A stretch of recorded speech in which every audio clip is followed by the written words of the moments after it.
I never wanted to come back here. The old port. The smell of salt and gasoline, it drags me straight into memories I've tried to bury. But today isn't about the past. Today is about survival. The briefing echoes in my head as I step off the truck. Hostage extraction. Unknown number of hostiles. No backup. You move, you win. You hesitate, you die. Typical UDT order. Sharp like a blade. Cold like the ocean we trained in. My heartbeat is too loud. Not from fear, from awareness. There are eyes on us somewhere. Watching. Waiting. I grip my weapon a little tighter. The world narrows to a tunnel, like before every mission. Even the air feels heavier, like it knows what's coming. A teammate bumps my shoulder lightly. Stay sharp. Last intel said they're armed to the teeth. I nod, but inside I'm somewhere else, a memory of the last operation gone wrong. The screaming radio. The explosion. The friend I couldn't save. I swore it wouldn't happen again. Not today. Not ever. We stack up at the rusted door of the warehouse. My hand rests on the handle. 3 breaths. In. Out. In. This moment decides everything. I whisper to myself, just loud enough to hear over the wind. If I break here, I'll never stand again. Then I push the door, and the world explodes into chaos. The door crashes open, and the darkness swallows us whole. Gunfire snaps like lightning, bullets carving sparks off metal beams.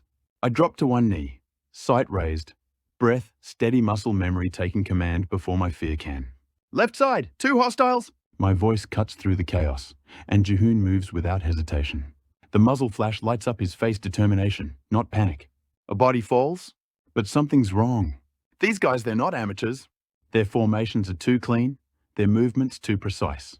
Someone trained them. We push deeper into the warehouse, boots echoing on cold concrete. Pallets, crates, chemical drums like a labyrinth built to kill us. No hostages, no obvious guards. Just tension, wrapped around my ribs like wire. Then I hear it. A radio click. Not ours. Unit 3 advancing. Don't let them reach the girl. A girl? There was no mention of a girl in the briefing. My blood freezes. This mission isn't what we were told. Jihoon whispers. Why would they hide intel from us? I don't answer because I already know. UDT operators are weapons. Weapons don't get explanations. Weapons get orders.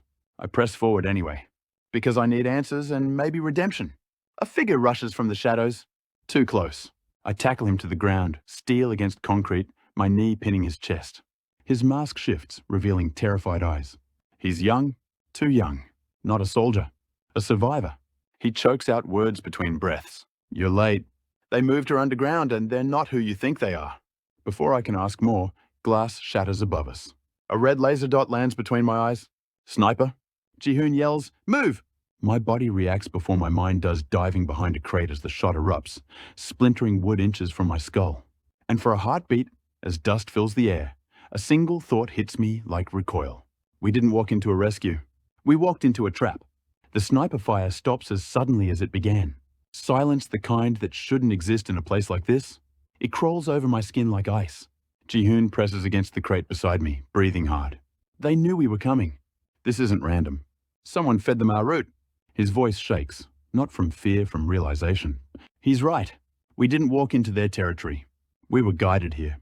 I rise slowly, scanning the catwalks above. The sniper is gone. Not retreated, repositioned. Watching. Studying. Whoever is running this place, they're not trying to kill us. Not yet. They want us alive because we're part of something bigger. We move toward a stairwell leading underground. Every step feels like descending into someone else's plan.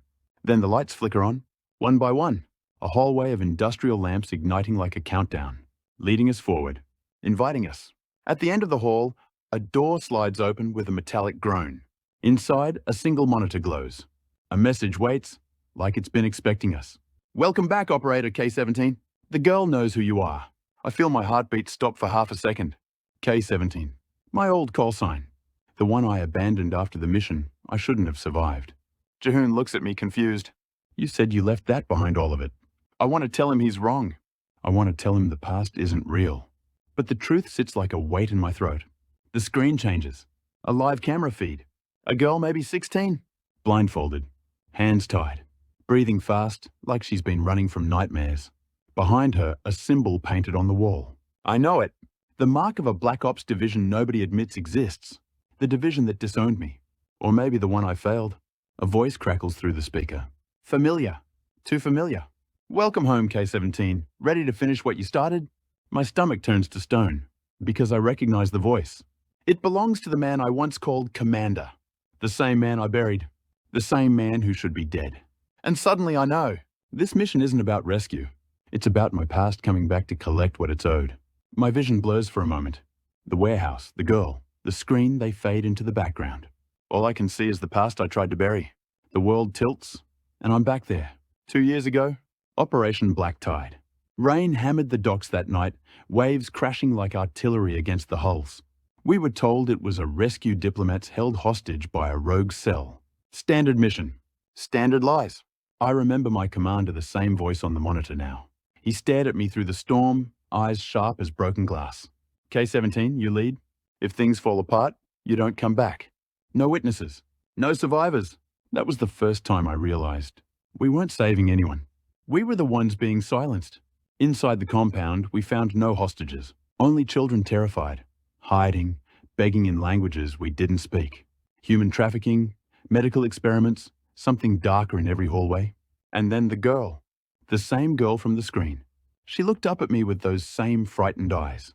"Don't leave me," she whispered. But the commander gave the order. "Burn it down. Everyone inside." I refused. I dropped my rifle. I shielded her with my own body.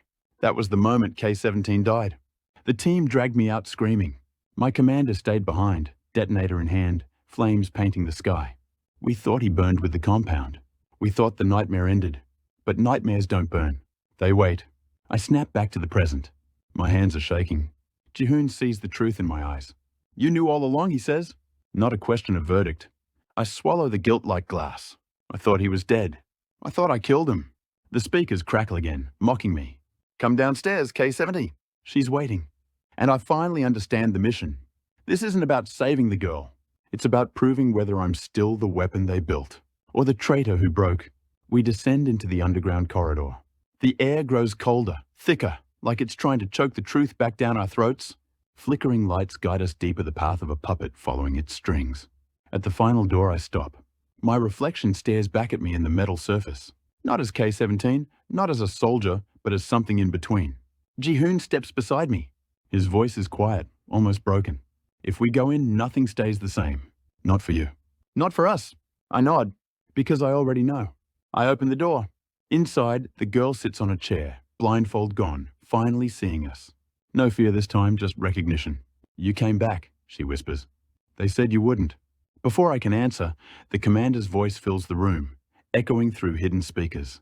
"This is the final test, K-17. Save her and you betray your country. Kill her and you return to us." Jihoon freezes. His weapon lowers an inch, not at the enemies, but at me. Not hate confusion. A war between trust and survival. My heartbeat hammers like a detonator counting down. One decision. 1 second. One bullet, and everything ends or begins. I lift my weapon, but where I aim is a secret only the next episode can answer. Cut to black.